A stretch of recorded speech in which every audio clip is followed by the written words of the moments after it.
Bonjour, nous commençons aujourd'hui le cycle de cours de Shiurim que nous dispenserons Be'ezrat Hashem dans le courant de l'année. Et nous commençons donc par quelques questions récurrentes qui sont posées pendant les 3 semaines, ces 3 semaines de deuil qui commencent le 17 Tammuz et qui finissent à Tisha B'Av. Nos sages nous ont imposé des jeûnes du 17 Tammuz, du 9 Av, et ils ont donné certaines exceptions. La question très souvent posée l'est par les femmes enceintes et les femmes qui allaitent. Nos sages disent qu'une femme enceinte et une femme qui allaite, étant donné la faiblesse de leur état général, sont dispensées de faire le jeûne.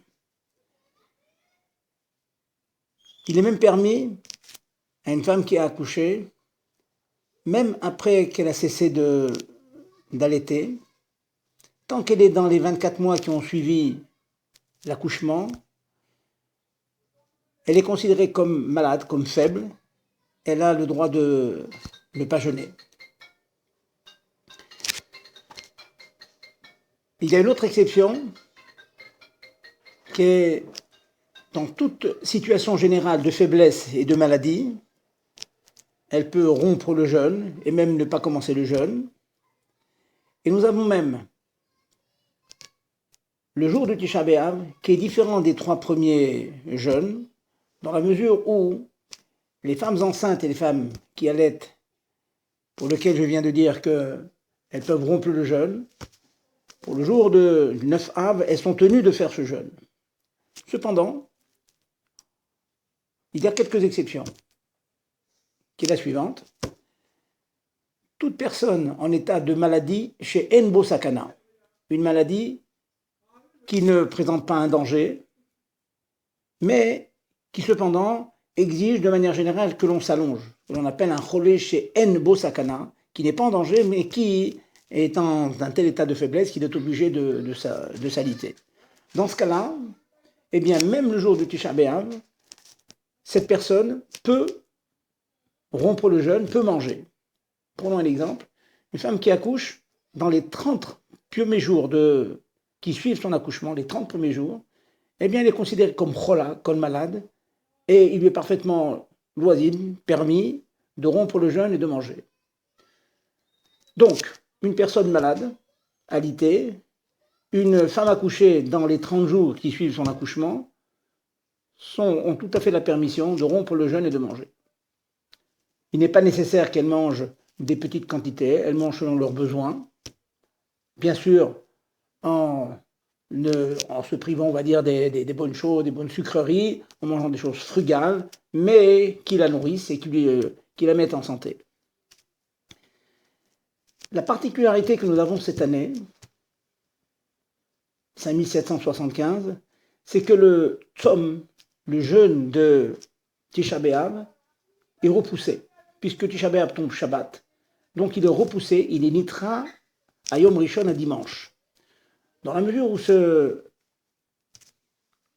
tzom, ce jeûne, est repoussé à dimanche, les Chachamim ont donné un certain allègement à l'accomplissement de ce jeûne.